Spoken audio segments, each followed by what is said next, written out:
அல்லேலூயா. ஆகவே நாங்கள் எல்லாரும் எழுந்து நின்று நல்ல ஒரு கிழக்கிழங்கை சுவிசேஷ பணி ஒரு வெல்கமாக கொடுக்கலாமா? கரங்களை தட்டி தேவ ஊழியக்காரனிடத்திலே மிகுதியான நேரத்தை நான் ஒப்புக் கொடுக்கிறேன்.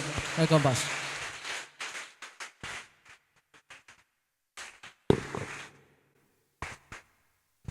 அல்லது நாங்கள் அமர்ந்து கொள்வோம். இயேசு கிறிஸ்துவின் இனிமையான நாமத்தினாலே உங்கள் யாவரையும் வாழ்த்தி வரவேற்கிறேன். கர்த்தர் நல்லவரும் சர்வ வல்லமை உள்ளவருமாயிருக்கிறார். கிருபைக்காக அவர் நம்முடைய வாழ்க்கையிலே செய்கிற சகல அற்புதமான காரியங்களுக்காக நான் கர்த்தரை நன்றியோடு துதிக்கிறேன், ஸ்தோத்தரிக்கிறேன். இன்றைக்கு இந்த வாய்ப்பை கொடுத்த போதகர் ஜெபி, போதகர் குகன் மற்றும் இந்த திருச்சபையில் இருக்கிற ஒவ்வொரு ஊழியர்கள் ஒவ்வொருவரையும் நான் கர்த்தருடைய பரிசுத்த நாமத்தினாலே நான் ஆசீர்வதிக்கிறேன். அதே போல இந்த வாய்ப்புக்காக நன்றி. இந்த நேற்றைய தினத்தில் இங்கு வந்து கர்த்தர் இந்த ஊழியங்களிலே செய்து கொண்டிருக்கிற ஆச்சரியமான காரியங்களை கேள்விப்பட்ட பொழுது நான் கர்த்தரை நன்றியோடு துதித்தேன். கர்த்தர் எப்படியாக உங்கள் ஒவ்வொருவரையும் நடத்தி கொண்டிருக்கிறார், எப்படியாக அதிசயமான விதத்தில் கர்த்தர் போதகருடைய வாழ்க்கையில் இருக்கலாம், கர்த்தர் எப்படியாக நடத்தி கொண்டிருக்கிறார் என்பதை கேட்க கிடைத்தது ஒரு மகா பெரிய ஸ்லாக்கியம். அது என்னுடைய வாழ்க்கையிலே, என்னுடைய ஆவிக்குரிய வாழ்க்கையிலே என்னுடைய விசுவாசத்தை இன்னும் உந்தி தள்ளுகின்ற ஒன்றாக, கர்த்தர் சந்திப்பார், கர்த்தர் கூட இருப்பார் என்பதை இன்னும் உந்தி தள்ளக்கூடியதாக, இன்னும் விசுவாசிக்கக்கூடியதாக கர்த்தர் உங்கள் ஒவ்வொருவரையும் பயன்படுத்தி வருவது அது கர்த்தருடைய பெரிதான கிருபை. நல்லது, நாங்கள் கர்த்தருடைய வார்த்தைக்கு நாங்கள் கடந்து செல்வோம். மனம் திரும்புதல் இல்லாத வாழ்க்கை மதிகேடான மகிமை. மனம் திரும்புதல் இல்லாத வாழ்க்கை மதிகேடான மகிமை. நாங்கள் திருப்பிக் கொள்வோம். ஏசாயா 5ஆம் அதிகாரம் 1-2 ஆகிய வசனங்கள். ஏசாயா 5ஆம் அதிகாரம் 1-2. ஆமென். இது கர்த்தருடைய வார்த்தை. கர்த்தருடைய வார்த்தையை நாங்கள் வாசிக்க கேட்டோம். அநேக நேரங்களிலே எங்களுடைய வாழ்க்கையை கர்த்தர் தரமுயர்த்தி இருக்கிறார், எங்களுடைய வாழ்க்கையை கர்த்தர் ஆசீர்வதித்திருக்கிறார். எங்களுடைய ஜெபங்களுக்கான பதில்கள் அநேக நேரங்களிலே உடனடியாக சந்திக்கப்படுகின்றது. எங்களுடைய தேவைகள் உடனடியாக சந்திக்கப்படுகின்றது. கர்த்தர் எங்களோடு கூட இருந்து நடத்துகிற நல்ல தேவனாக எங்களோடு கூட இருக்கிறார். எங்களை ஆசீர்வதிக்கிறார், எங்கள் தேவைகளை சந்திக்கிறார். எங்களை எல்லா விதத்திலேயும் எங்களோடு கூட இருந்து எங்கள் சந்ததியாக எங்களுடைய பிள்ளைகளுடைய வாழ்க்கையிலேயாக இருக்கலாம், எங்களுடைய உறவுகளிலே இருக்கலாம், எங்களுடைய சந்ததிகளிலே இருக்கலாம். கர்த்தர் நல்ல தேவனாக எல்லா விதமான பரத்திலிருந்து வருகிற உன்னதமான ஆசீர்வாதங்களினாலே எங்களை நிரப்பி நடத்துகிற தேவனாக இருக்கிறார். இருந்த போதிலும் என்னுடைய வாழ்க்கையிலே கர்த்தர் எதிர்பார்க்கிற காரியத்தை நான் செய்கிறேனா, என்னுடைய வாழ்க்கையிலே கர்த்தர் எதிர்பார்க்கின்ற ஒன்றை என்னுடைய வாழ்க்கையிலிருந்து நான் கொண்டு வந்து அவர் முன்பாக வைக்கிறேனா என்பது ஒரு பெரிய கேள்வியாக இருக்கு. இந்த கேள்விக்கான பதில் எங்கள் ஒவ்வொருவருக்கும் தான் தெரியும். கர்த்தர் எதிர்பார்க்கிற வாழ்க்கையை நான் வாழ்ந்து கொண்டிருக்கிறேனா? இன்றைக்கு நாங்கள் சொல்லுகிறோம் கர்த்தர் எங்களை காக்கிறார், இன்றைக்கு நாங்கள் கர்த்தரை ஆராதிக்கிறோம், கர்த்தர் எங்கள் தேவைகளை சந்திக்கிறார் என்பதாக. இன்றைக்கு நாங்கள் சாட்சிகளை பகிர்கிறோம், கர்த்தர் நல்ல தேவனாக எங்களோடு கூட இருக்கிறார் என்பதாக. இந்த வசனத்திலே எங்களால் காண கூடும், நான் என் நேசரிடத்தில் அவருடைய திராட்சை தோட்டத்தை குறித்து என் நேசருக்கு ஏற்ற ஒரு பாட்டை பாடுவேன். இந்த நேசர் ஒரு அன்பானவர் என்பது தெரியும், இந்த நேசர் என்னை அரவணைக்கிறவர் என்பது தெரியும், இந்த நேசர் எங்களை கூட இருந்து விசாரிக்கிற நல்ல மேய்ப்பர் என்பது எங்களுக்கு தெரியும். இதில் எந்த விதமான சந்தேகமும் இல்லை. அவர் நேசர், அவர் அன்பானவர், அவர் எங்களை விசாரிக்கிறவர் என்பது தெரியும். அது மாத்திரமல்ல, மகா செழிப்பான மேட்டிலே திராட்சை தோட்டம் உண்டு. அவருடைய மகா செழிப்பான மேட்டில் எங்களை வைத்திருக்கிறார் என்பது தெரியும். எங்களை எல்லா விதங்களிலேயும் செழிப்புள்ளவர்களாக, நல்ல அவருடைய பிள்ளைகளாக, சுத்திகரிக்கப்பட்டவர்களாக, பரிசுத்தவான்களாக எங்களை சுத்திகரித்து எங்களை நடத்தி கொண்டு வருகிறார் என்பது தெரியும். நாங்கள் சொல்லுவோம், அவர் எங்களை பாதுகாக்கிறார், அவர் எங்களுக்கு வேலி அடைத்திருக்கிறார். அவர் அதை வேலி அடைத்திருக்கிறார். எங்கள் பிள்ளைகளை பாதுகாக்கிறார். எங்களுடைய ஆரோக்கிய குறைவுகளின் போது அவர் எங்களோடு கூட இருக்கிறார். அவர் எங்களை வேலி அடைத்து வைத்திருக்கிறார் என்பது எங்களுக்கு தெரியும். அவர் உண்மையிலேயே வேலி அடைச்சு வச்சிருக்கிறார். அவர் எங்களை பாதுகாக்கிற, எங்களை காக்கிற நல்ல தேவனாக எங்களுடைய போக்கிலும் வரத்திலும் எங்களோடு கூட இருக்கிறார். இன்னைக்கு உங்களுக்கு தெரியும், வீடுகள்ல இருந்து வெளியே போறவங்க, வாகனத்துல வெளியே போறவங்க, நாங்களும் வெளியே போறோம். ஆனால் திரும்ப ஈவினிங் ஆகிற நேரத்தில், மாலை நேரம் ஆகிற நேரத்தில் நாங்களும் திரும்ப வீடுகளுக்கு வாரோம். ஆனால் வெளியே போகிறவர்களுடைய வாழ்க்கை உத்தரவாதமற்றது.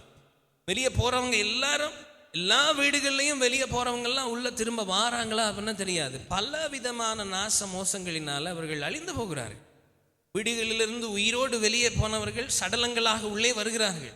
பல விதமான கொள்ளை நோய்கள், பல விதமான போராட்டங்கள், இந்த போராட்டங்களிலே அவர்கள் சிக்கி அழிந்து போகிறார்கள். நாங்களும் வாரோம். நாங்கள் ஏன் வாரோம்? நாங்கள் ஏன் இன்றைக்கு உயிரோடு இருக்கிறோம்? நாங்கள் ஏன் இன்றைக்கு சுவாசிக்கிறோம்?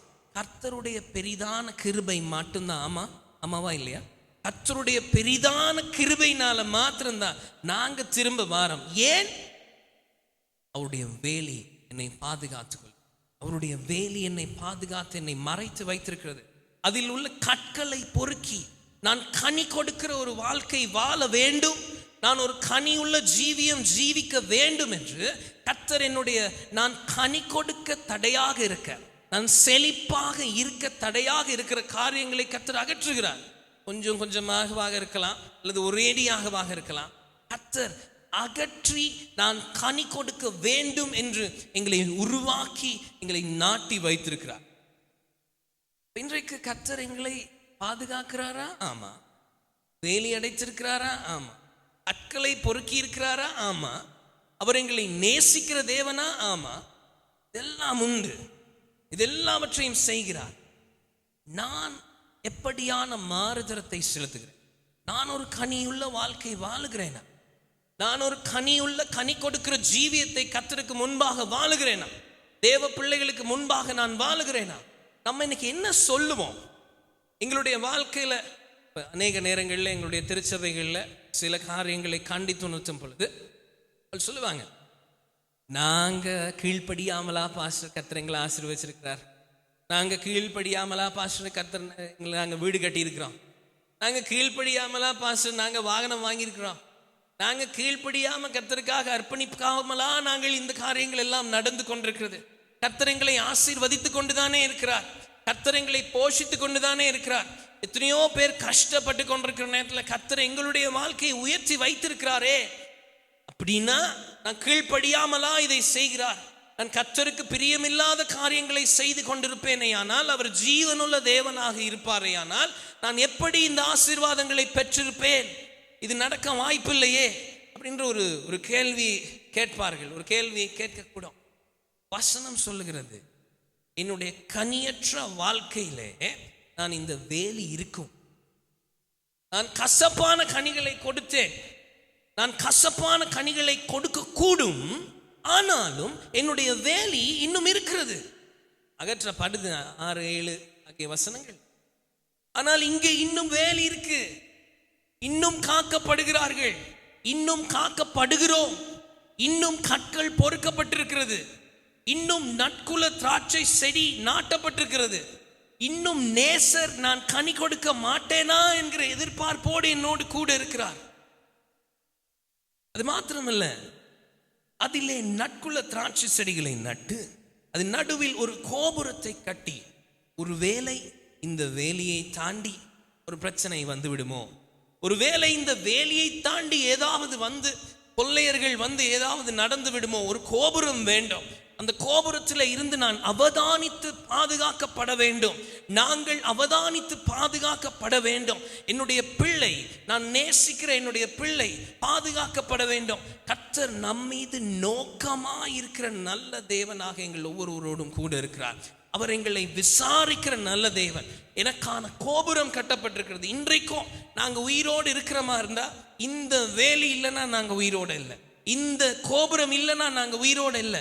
நான் கனி கொடுக்கிறனோ இல்லையோ, அவர் எனக்கான கோபுரத்தை கட்டி என்னை பாதுகாத்து கொண்டிருக்கிறார், என்னை காத்து கொண்டிருக்கிறார். அது மாத்திரமல்ல, ஆலையை உண்டாக்கி என்னுடைய வாழ்க்கையிலே நான் நாட்டப்படுவதற்கு முன்பாக, இது நல்ல பலனை தரும் என்பதை அறிந்து கொள்வதற்கு முன்பாக, இது கசப்பான கனிகளை கொடுக்கும் என்பதையும் தெரிந்து, இது கசப்பான கனியை தான் கொடுக்க போகுது அப்படின்னு கர்த்தருக்கு தெரியுமா அப்படின்னா ஆமா தெரியும். கர்த்தருக்கு தெரியும் இது கசப்பான கனியை கொடுக்க போகுது. ஆனா ஆலை உண்டாக்கப்பட்டு இதுல ஒரு பயன் வரும், இதுல ஒரு பலன் உண்டாகும். ஆலையை உண்டாக்குவேன். கர்த்தர் எங்களுக்கு தந்திருக்கிற உயர்வுகளை நாங்கள் எப்படி கையாண்டு கொண்டிருக்கிறோம், கர்த்தர் எங்களுக்கு கொடுத்திருக்கிற பணத்தை, கர்த்தர் எங்களுக்கு செய்து கொண்டிருக்கிற நல்ல ஆசீர்வாதமான காரியங்களை, கர்த்தர் எங்களுக்கு கொடுத்திருக்கிற ஆசீர்வாதமான பிள்ளைகளை, கர்த்தர் எங்களுக்கு கொடுத்திருக்கிற ஆசீர்வாதமான உறவுகளை, இன்றைக்கு என்னுடைய கரங்களில் ஏதாவது ஒன்று இருக்குதா இருந்தா கர்த்தர் அவருடைய சித்தத்தை நிறைவேற்றுவதற்காக எனக்கு கொடுத்திருக்கிறாரே அன்றி என்னுடைய விருப்பங்களை நான் நிறைவேற்றுவதற்காக, என்னுடைய தீர்மானங்களை நான் செய்து முடிக்கும்படியாக அல்ல. அவருடைய விருப்பத்தை நான் நிறைவேற்ற, அவருடைய எதிர்பார்ப்பை நான் நிறைவேற்றுகிற ஒரு மகனாக இருக்க வேண்டும் என்பதற்காக அவர் கோபுரம் கட்டியிருக்கு, அவர் ஆலையை உண்டு பண்ணியிருக்கு. இன்னைக்கு நம்ம கோபுரம் இருக்குது, ஆலை இருக்குது என்று பெருமை பாராட்டி கொண்டிருக்கலாம். எனக்கு கோபுரம் இருக்கின்றது, எனக்கு நான் கனி கொடுக்காமலா கோபுரம் கட்டப்பட்டிருக்கிறது. அவர் அவர் தெரிந்தவர், அவர் சர்வ வல்லமை உள்ளவர். இன்றைக்கு எப்படி சிலர் கேட்பார்களோ, நாங்க மனம் திரும்பாமலா கர்த்தர் எங்களை ஆசீர்வதித்துக் கொண்டிருக்கிறார், நாங்க சரியா செய்யாமலா கர்த்தர் எங்களை ஆசீர்வதித்துக் கொண்டிருக்கிறார். ஜெபி முதல்ல ஆராதனை நேரத்தில் சொன்னது போல, நான் ஜெபிக்காமலா கர்த்தரனை ஆசீர்வதித்துக் கொண்டிருக்கிறார்.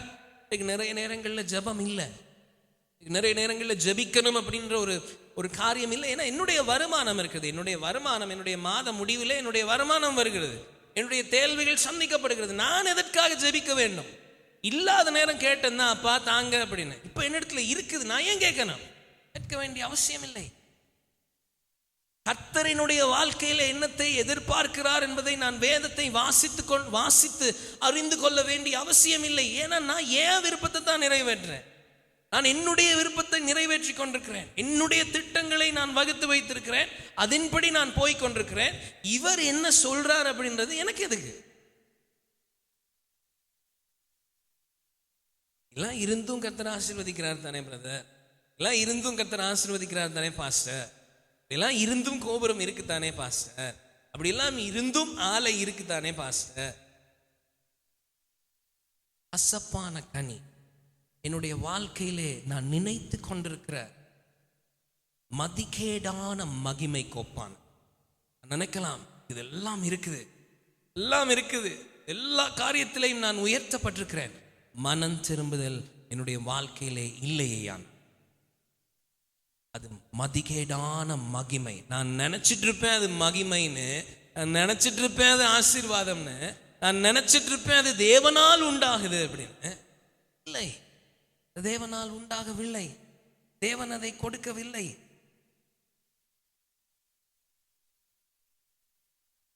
திருப்பிக் கொள்வோம். மத்தேயு 7ஆம் அதிகாரம் 17, 20 ஆகிய வசனங்கள் நான் வாசிக்கிறேன். மத்தேயு 7ஆம் அதிகாரம் 17 தொடங்கி 20 வரை ஆகிய வசனங்கள். அப்படியே நல்ல மரம் எல்லாம் நல்ல கனிகளை கொடுக்கும், கெட்ட மரமோ கெட்ட கனிகளை கொடுக்கும். நல்ல மரம் கெட்ட கனிகளை கொடுக்க மாட்டாது, கெட்ட மரம் நல்ல கனிகளை கொடுக்க மாட்டாது. நல்ல கனி கொடுக்காத மரம் எல்லாம் வெட்டுண்டு அக்கினியிலே போடப்படும். ஆதலால் அவர்களுடைய கனிகளினாலே அவர்களை அறிவீர்கள். இந்த வசனம் எங்களுக்கு தெரியும், எல்லாம் நாங்கள் ஒவ்வொருவரும் அறிந்திருக்கிற ஒரு பகுதி. இந்த பகுதி ஒரு புதிதான ஒரு வசனம் இல்லை.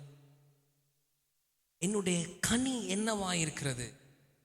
நான் நல்ல மரமாக இருப்பேனே ஆனால், நான் நல்ல கர்த்தரால் நாட்டப்பட்ட, கர்த்தரால் உண்டாக்கப்பட்ட அந்த நல்ல மரமாக இருப்பேனே ஆனால், நான் நல்ல கனிகளை கொடுக்க வேண்டும். என்னுடைய வாழ்க்கையிலே அந்த கனியை காண முடியவில்லையேனால், என்னுடைய வாழ்க்கையிலே நான் கர்த்தருக்காக வாழும் வாழ்க்கை வாழவில்லையானால், என்னுடைய பிள்ளைகளை கர்த்தருக்காக வாழும்படியாக நான் அர்ப்பணிக்கவில்லையானால், என்னுடைய தேவைகள், என்னுடைய சுயம், என்னுடைய பணம், என்னுடைய மகிமை, என்னுடைய எதிர்காலம் என்கிற எண்ணம் மாத்திரம்தான் எனக்கு இருக்குமே ஆனால், நான் கசப்பான கனிகளை கொடுத்து கொண்டிருக்கிறேன். பார்க்க நல்ல அதே திராட்சை மாதிரி தான் இருக்கும். ஆங்கிலத்திலே இந்த இடத்துல வைல்டு வைன் என்கிற பதம் பயன்படுத்தப்பட்டிருக்கிறது. ஒரு காட்டு திராட்சை. அது பார்க்க அதே மாதிரி தான் இருக்கும். 2 ராஜாக்கள் 4:39 நீங்க திருப்ப தேவையில்லை, நான் வாசிக்கிறேன். 2 ராஜாக்கள் 4:39. இப்போ இந்த இடத்துல பேய் கொம்மட்டி கொடியை கண்டு என்கிற ஒரு பதம் பயன்படுத்தப்படுகிறது. Wild wine. அது தெரியாது, இதுதான் இது ஒரு காட்டு திராட்சை அப்படின்றது தெரியாது. அது தெரியாது, அதனால அவன் பிச்சுட்டு வாரானாம். அது ஒரு துர்நாற்றத்தை உடையதாகவும், அது கசப்பானதாகவும், அது வாழ்க்கையை அழித்து போடுகின்ற விஷமாகவும் இருக்கின்றதா. பார்க்க திராட்சை, ஆலயத்துல பார்க்க திராட்சை, ஆலயத்துல பார்க்க ஒரு நல்ல கனி, ஆலயத்துல பார்க்க ஒரு நல்ல வாழ்க்கை, ஆனால் நாற்றம் பிடித்து போயிருக்கிறது. ஆனால் அது கசப்பானதாக இருக்கு, அது விஷம் உள்ளதாக இருக்கிறது. பானி சார் இப்படியாக காரியத்தை அடிக்கடி சொல்லுவார். முன்னர் ஆராதிக்கிற நேரத்தில் பிசாசுகள் ஆடும். முன்னர் ஆராதிக்கிற நேரத்தில், ஒரு காலத்தில் ஆராதிக்கிற நேரத்தில் பிசாசுகள் ஆடும். இப்ப பிசாசுகள் பாடுது. இப்ப ஆராதனை பிசாசுகள் பாடுது. நிறைய நேரங்கள்ல என்னுடைய வாழ்க்கையை நாங்க யோசிச்சு பார்த்தமா இருந்தா, 6 நாளும் கர்த்தரோட இல்லை, 6 நாளும் கர்த்தர் நம்முடைய வாழ்க்கையில கிரியை செய்யல, நாங்க இதை தொடவும் இல்லை, அவர் என்ன பேசுறார் அப்படின்றத கேட்கவும் இல்லை. நாங்க ஆண்டவரே என்னுடைய வாழ்க்கை இதுதான் அப்படின்றத நாங்க அவரிடத்துல அறிக்கை செய்யவும் இல்லை. ஆனால் இங்க வந்து பயங்கரமான சாதனை என்ன செய்து கொண்டிருக்கிறோம். ஒரு காலத்துல பாடுகிற அந்த டீமன் பாசிஸ்ட், பிசாசு பிடித்தவர்கள் ஆடி குதித்து காரியங்கள் நடக்கும். இன்றைக்கு அநேக நேரங்கள்ல அப்படி நாங்க காண்றதில்லை. கண்டியில நாங்க காண்றதில்லை. ஊழியத்தின் ஆரம்பங்கள் அப்படியான காரியங்கள் இருந்துச்சு. கண்டியில இப்ப நாங்க காண்றதில்லை. ஏன்னா சேர்ந்து பாடிக்கிட்டு இருக்கோம். நாங்கள் ஆராய்ந்து எங்களுடைய வாழ்க்கையை நாங்கள் அறிந்து கொள்ளவில்லையே, ஆனால் பேய் கொம்மட்டி காய்களை போன்றவர்களாயிருப்போம். காட்டு திராட்சையை போன்ற துர்மனம் உள்ளவர்கள், துர்சிந்தை உள்ளவர்கள், தேவன் எதிர்பார்க்கிறதை கொடுக்க முடியாத, கொடுக்க கூடாதபடி கட்டப்பட்டிருக்கிற ஒரு கூட்டமாக இருப்போம். கர்த்தர் இன்றைக்கு எங்கள் ஒவ்வொருடைய வாழ்க்கையில எதிர்பார்க்கிறார். மகனே மகளே, நான் இடத்துல நல்ல கனியை எதிர்பார்க்கிறேன். நட்புல திராட்சை செடியின் அந்த பயன் உன்னிடத்துல இருந்து வரும் என்று நான் பார்த்து கொண்டிருக்கிறேன். இது கிடைக்காதா எனக்கு, இந்த காரியம் கிடைக்காதா எனக்கு என்கிற எதிர்பார்ப்போடு எங்கள் ஒவ்வொருவரையும் நோக்கி கொண்டு எங்கள் என்ன மாறுதரத்தை நாங்கள் செலுத்த போகிறோம், எப்படியான ஒரு வாழ்க்கையை நாங்கள் கொடுக்க போகிறோம். நாங்கள் அறிக்கை செய்த, ஆண்டவரே என்னுடைய வாழ்க்கை இதுவரைக்கும் பல கசப்பு நிறைந்த வாழ்க்கையாக தான் இருந்திருக்கிறது, அப்பனே என்னை மன்னியோ, அப்பனே என்னை ஏற்றுக்கொள்ளும் என்ற காரியத்தை நாங்கள் சொல்லுகிற பொழுது அவர் எங்களை திரும்ப அணைத்து கொள்ளுகிற நல்ல தேவனாக, எங்கள் பாவங்களுக்காக மரித்து வெற்றி சிறந்த நல்ல கிறிஸ்துவாக, நல்ல தேவனாக, நல்ல கடவுளாக அவர் எங்கள் ஒவ்வொருவருடையும் கூட இருந்து பார்த்து கொண்டிருக்கிறார். நாங்கள் மனம் திரும்புவோமே ஆனால் கர்த்தர் எங்களோடு கூட இருந்து நடத்த போகிறார். அப்படி இல்லைன்னா இந்த வசனத்தினுடைய தொடர்ச்சி சொல்லுகிறது போல வேலி பிடுங்கப்படும், மேய்ந்து போக போகிறது. வேலி பிடுங்கப்பட்டா என்ன ஆகும்? வேலி கலடப்பட்டா என்ன ஆகும்? இந்த நல்ல பனி கனியை கொடுக்கும் என்று எதிர்பார்த்து கொண்டிருந்தது மேய்க்கப்படும். ஆடுகள் மாடுகள் வந்ததை தின்று போட போகிறது, இல்லாமலாக்க போகிறது. யோசிச்சு பார்த்தா நாங்க இதுவரைக்கும் ஒபுரம் ஆலைன்னு பேசி கொண்டிருந்தது. எங்களுடைய பிள்ளைகளுடைய வாழ்க்கையில வேலி கலட்டப்படுமா இருந்தா, எந்த அம்மா எந்த அப்பா சரி, இதை யோசிச்சு பார்த்தா எப்படி இருக்கும்? உங்களுடைய பிள்ளைகளுடைய வாழ்க்கையில வேலி கலட்டப்பட்டா என்ன ஆகும்னு கொஞ்சம் யோசிப்பார். உங்களுடைய வாழ்க்கையில கர்த்தருடைய வேலி கர்த்தர் கிருபை உள்ளவர், கர்த்தர் நம்மை பாதுகாக்கிறவர். நாங்கள் இதுவரைக்கும் கசப்பான கனிகளை கொடுத்திருந்திருக்கலாம், கர்த்தர் வேலி அடைத்து காத்து வந்தார். கலட்டப்பட்டா என்ன ஆகும்னு கொஞ்சம் யோசிப்பார். இப்படியான காரியம் உண்டா? எங்களுடைய இந்த போலியான வாழ்க்கை கலைந்து போட்டு கர்த்தருடைய கரத்தினாலே வல்லமையாய் பயன்படுத்தப்படுகிற ஒரு கூட்டமாக நாங்கள் எங்களை அர்ப்பணிப்போம். இந்த வாழ்க்கையின் சூழ்நிலை, எங்களுடைய பொருளாதார நிலைமை அநேக நேரங்களிலே எங்களை கர்த்தருடைய காரியமாக செயற்பட முடியாமல் எங்களை தடை செய்து கொண்டே இருக்கும். கர்த்தருக்காக கனி கொடுக்கிற வாழ்க்கை வாழ முடியாது. நமக்கு தேவை இருக்கு தானே. இப்போ இந்த கோவிடுக்கு பிறகு, கொரோனா தொற்று நோய்க்கு பின்பதாக அநேக ஊழியங்கள் மூடப்பட்டிருக்கிறது அப்படின்னு சொல்லலாம். அநேக ஊழியங்களுடைய ஸ்ட்ரக்சர், கட்டமைப்பு மாறி இருக்கிறது. பொருளாதார நிலைமை மாறி இருக்கிறது. பொருளாதார அவர்களுடைய கட்டமைப்பு உடைக்கப்பட்டிருக்கிறது. அவர்களுடைய அந்த வேர்கள் அநேக நேரங்களிலே காய்ந்து போயிருக்கிறது. இந்த ஒரு குளோபல் சர்வதேச ரீதியாக இந்த கொடிய கொள்ளை நோய் காரணம் பொருளாதாரம் அநேக நேரங்களிலே எங்களை அர்ப்பணிக்க முடியாதபடி தடை செய்து கொண்டிருக்கிறது. இன்னைக்கு ஊழியத்துக்கு அர்ப்பணிக்கிறவர்கள் அதிகமாக இல்லை, அநேக நேரங்களிலே குறைவாக இருக்கிறது. பாஸ்டர் ஜெபி முதல்ல கதைச்சமா, ஒவ்வொரு வருடமும் ஒரு குறிப்பிட்ட அளவு அர்ப்பணிக்கப்பட்டு கொண்டிருக்கிறவர்கள் இந்த வருடங்களில் இல்லை, காணக்கூடியதாக இல்லை. ஏன்னா பொருளாதார சிக்கல். பலமையா எங்களுடைய திருச்சபையில் ஒருத்தர் 2 பேர் 2 வருஷத்துக்கு ஒரு தடவை சரி நான் ஊழியத்துக்கு அர்ப்பணிக்கிறேன் அப்படின்னு சொல்லுவாங்க. அப்படி சொன்னவர்களும் இப்ப சபையில் எல்லாம் வெளிநாடுகளுக்கு போயிட்டாங்க. அவர்கள் பணம் சம்பாதிக்கணும், பொருளாதார நிலைமை அப்படி இருக்குது. கர்த்தர் என்னை அதற்காகத்தான் அழைத்தாரா? கர்த்தர் என்னை அதற்காகத்தான் வேலி அடைத்தாரா?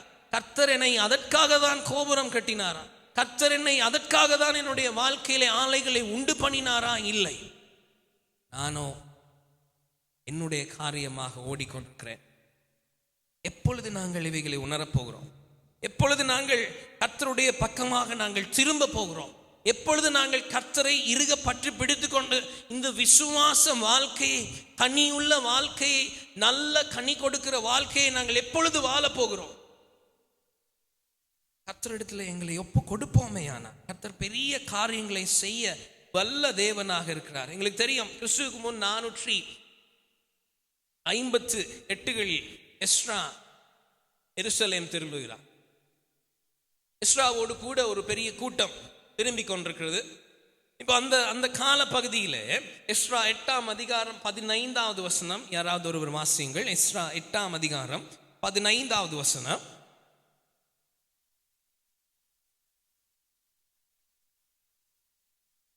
எஸ்ரா 8ஆம் அதிகாரம் 15வது வசனம்.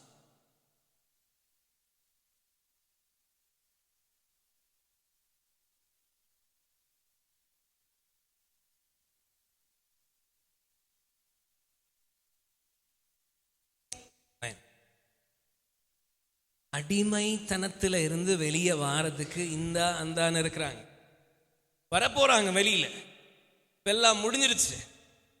ராஜாவும் சொல்லிட்டாரு, நீங்க போயிட்டு நீங்க போயிட்டு ஆலயத்தை கட்டுங்க, நீங்க செய்யற வேலையில் செய்யுங்க, எல்லா காரியங்களும் நடக்கப்பட்டிருக்கிறது. இப்ப பாபிலோன்ல இருந்து பெர்ஷிய ராஜாவினுடைய அடிமைத்தனத்திலிருந்து இந்த ஜனங்கள் புறப்பட போகிறார்கள்.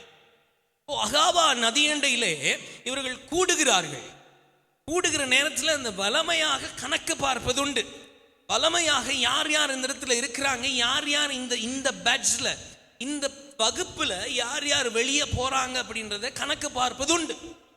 அப்படி பார்த்த நேரத்திலே, அப்படி கணக்கு பார்க்கப்படுகிற பொழுது ஆசாரியரையும் பார்வையிடும் போது, நான் ஜனங்களையும் ஆசாரியரையும் பார்வையிடும் போது லேவியின் புத்திரரில் ஒருவரையும் அங்கே காணவில்லை. ஏன் காணல? லேவியர்கள் யாரு? லேவியர்கள் கர்த்தருடைய ஊழியத்தை செய்ய வேண்டியவர்கள்.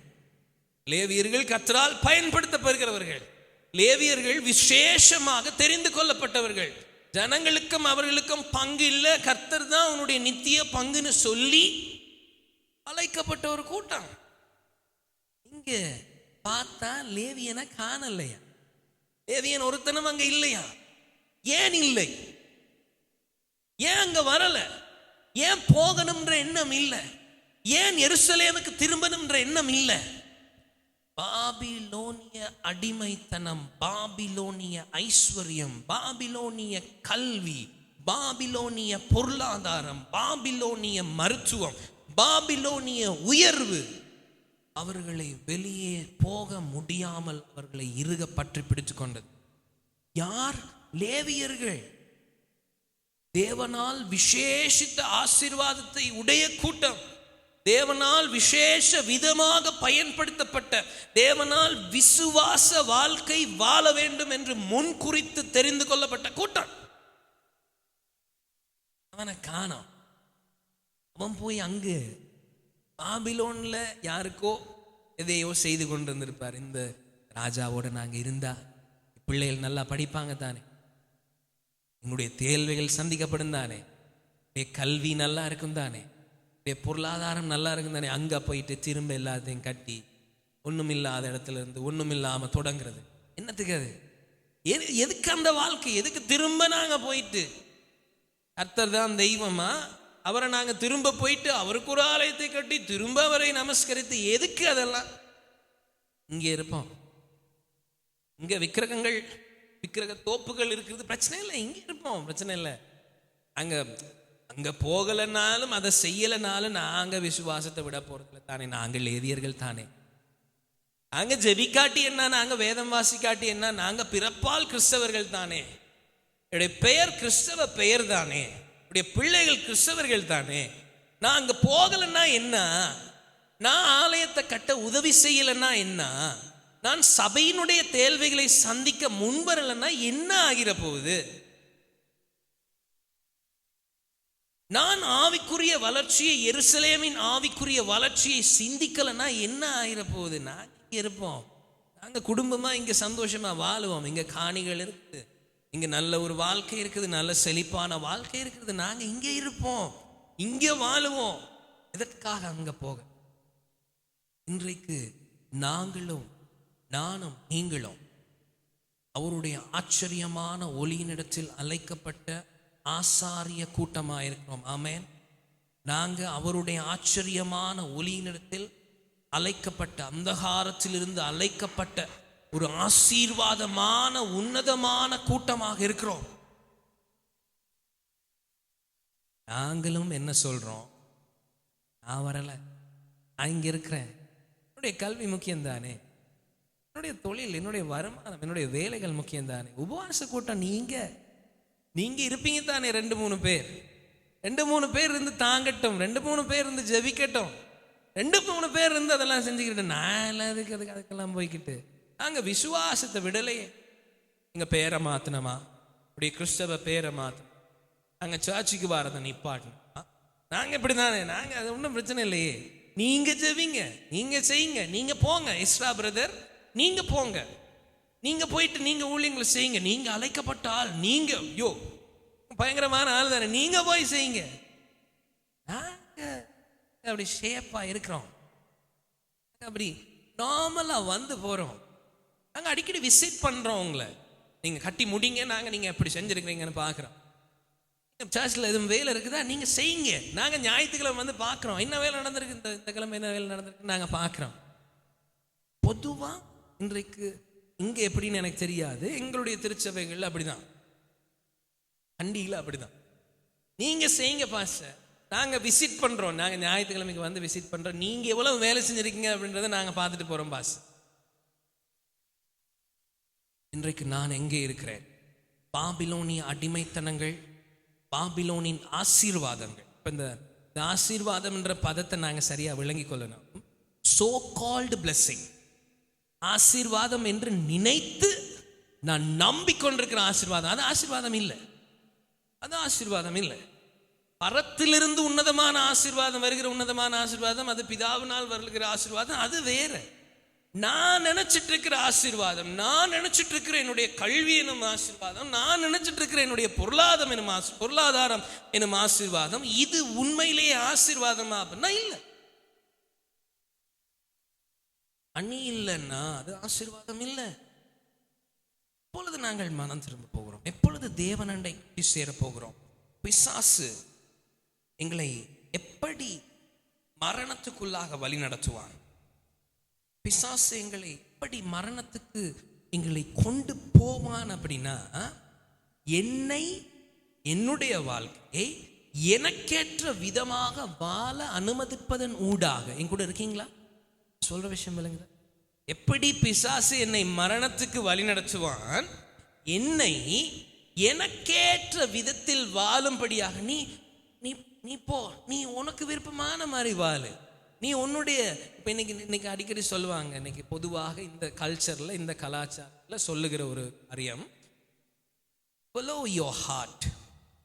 உன்னுடைய இருதயத்தை தொடர்ந்து போ, உன்னுடைய யோசனையை தொடர்ந்து போ. அப்ப நீ யாருன்றதை கண்டுபிடிக்கலாம், அப்ப நீ எதற்காக அழைக்கப்பட்டிருக்கிறத கண்டுபிடிக்கலாம்னு கூட சொல்லலாம். பிசாசு எப்படி எங்களுடைய வாழ்க்கையில கேடு உண்டாக்குகிறான்னா, நீ உன்னுடைய மனதில் இருக்கிறது போல, உன்னுடைய சித்தம் போல் வாழ், உன்னுடைய சித்தம் போல உன்னுடைய விருப்பத்தின்படி நீ வாழு. பாவத்தின் சம்பளம் மரணம். எப்படி அந்த மரணத்தை கொண்டு வருகிறான்? உனக்கு விருப்பமான மாதிரி நீ வாழ. நீ என்னது கர்த்தருடைய சித்தம், கர்த்தருடைய ஆலயம், கர்த்தருடைய தரிசனம், கர்த்தர் கொடுத்த தரிசனம், கர்த்தர் எங்களுக்கு கொடுத்திருக்கிற சபை, கர்த்தர் கொடுத்திருக்கிற ஊழியம், நீ எதுக்கு அதுக்கெல்லாம் யோசிச்சுட்டு இருக்கிற? நீ உனக்கு விருப்பமான மாதிரி வாழு. அநேக நேரங்களிலே நாங்கள் மரித்து போனவர்களாக சபைகளில் வந்திருக்க கூடும். கிறிஸ்து என்ன சொல்றார்? யோவான் 12ஆம் அதிகாரம் 24வது வசனம். யோவான் 12ஆம் அதிகாரம் 24வது வசனம். யோவான் 12ஆம் அதிகாரம் 24வது வசனம்.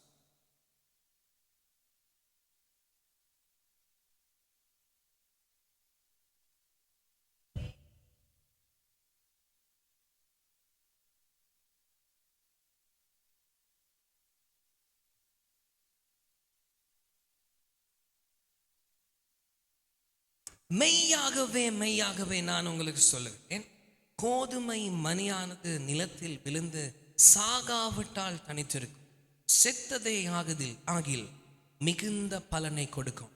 இப்ப இங்கேயும் சாகணும்னு சொல்றார் கிறிஸ்து சொல்றார். இப்ப அங்க பாவத்தின் சம்பளம் மரணம், சாவுன்னு சொல்லப்பட்டது. எந்த சாவு எனக்கு வேணும்?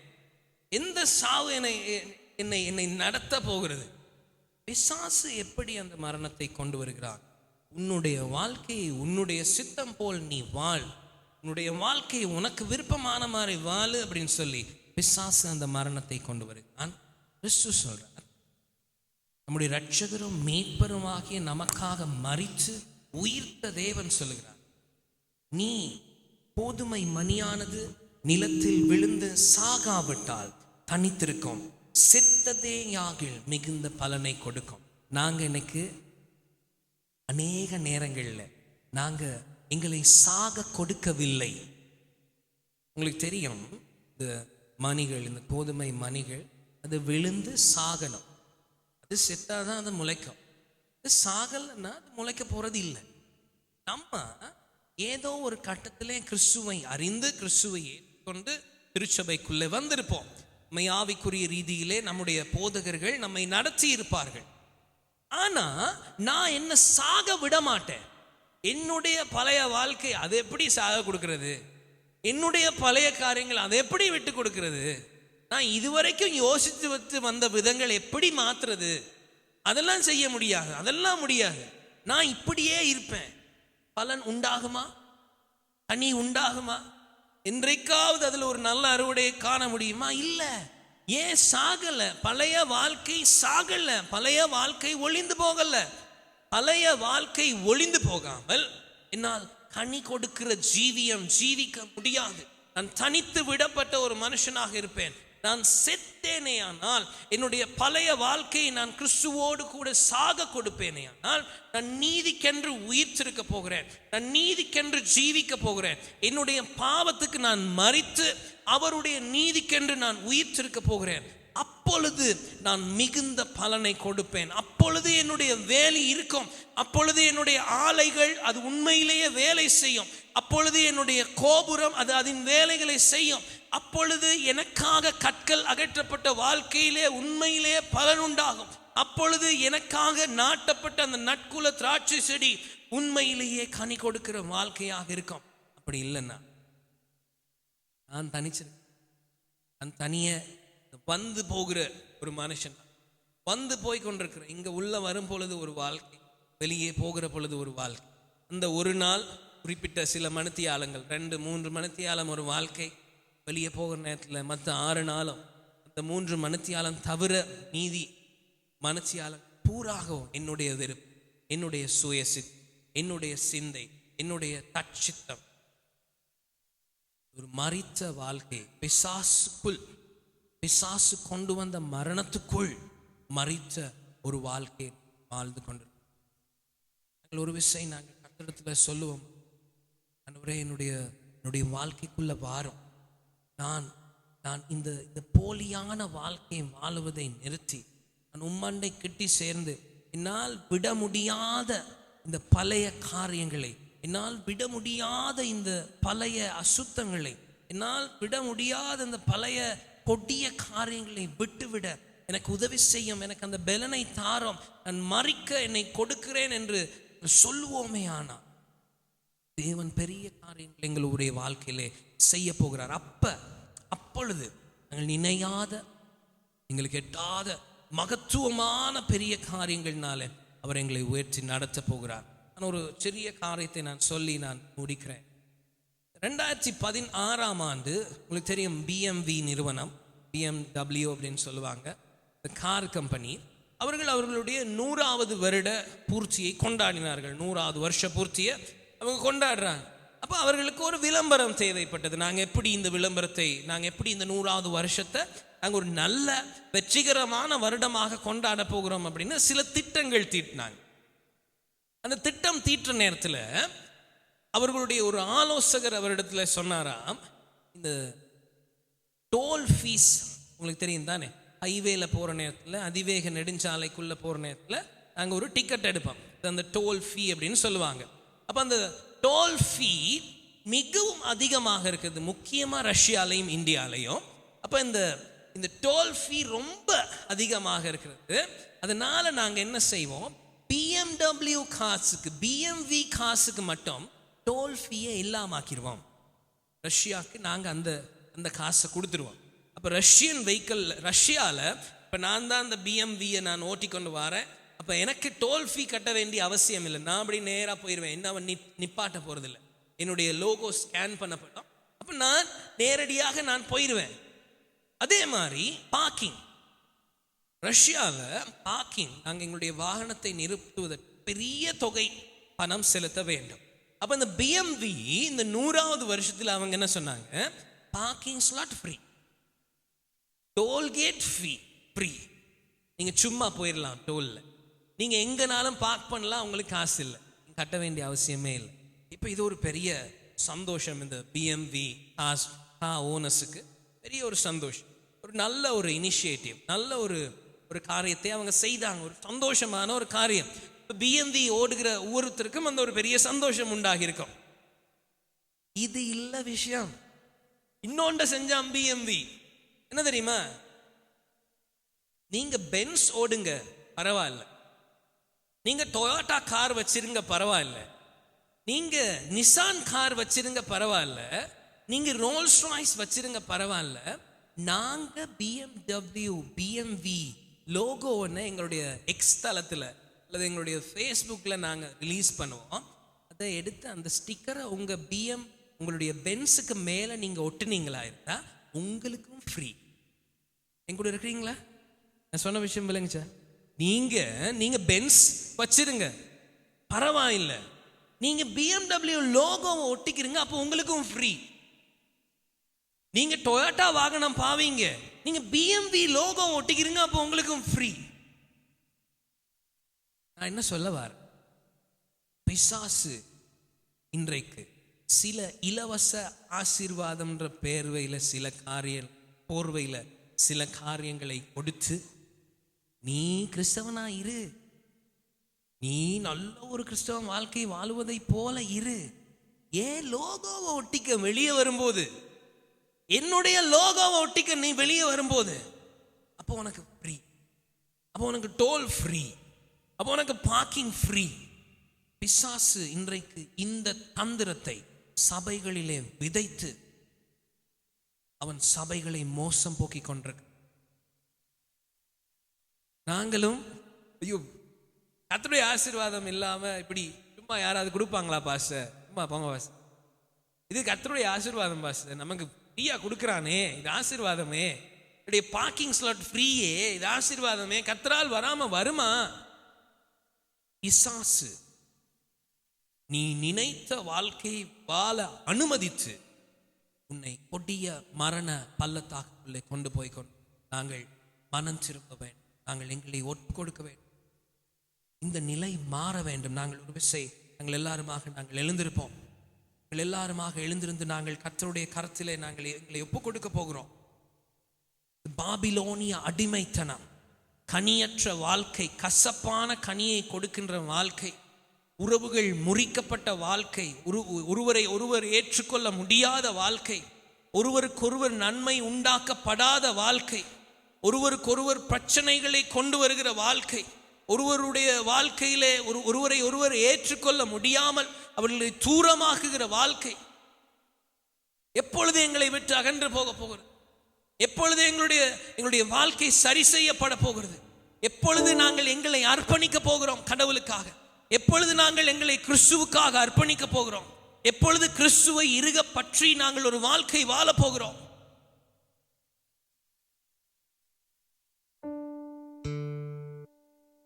எங்களை ஒப்பு கொடுக்கவில்லையா? நாங்கள் பிதாவே நீர் வாரும், நீர் வாரும் சொல்ல மறுப்போமையா? மறுப்போமையானா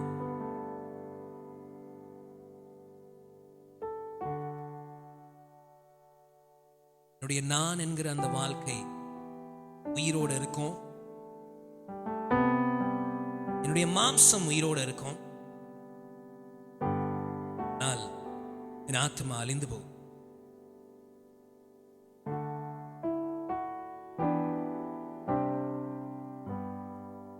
பிராணனை காக்க விரும்புகிறவன் அதை இழந்து போவான். சொல்லுவோமே, ஆனால் இதாவே என்னுடைய வாழ்க்கைக்குள்ள வாரும், நீர் என்னுடைய வாழ்க்கையில கிரியை செய்யும் என்று சொல்லுவோமே. அது பெரிய உன்னதமான ஆச்சரியமான காரியங்களை என்னுடைய வாழ்க்கையில செய்ய வல்லவராய்.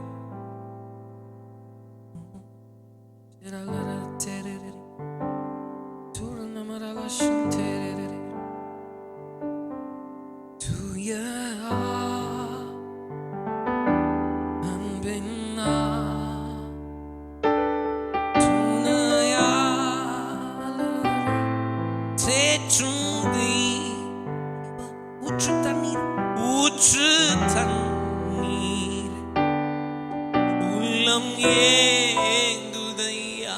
வர வேண்டும், வர வேண்டும் நல்லவரே, வல்லவரே ஐயா. வரவே வர வேண்டும் நல்லவரே, வல்லவர். தூயாவியே தூய, எல்லாரும் சேர்ந்து பாடுவோம். துணையாளரே தேற்றும்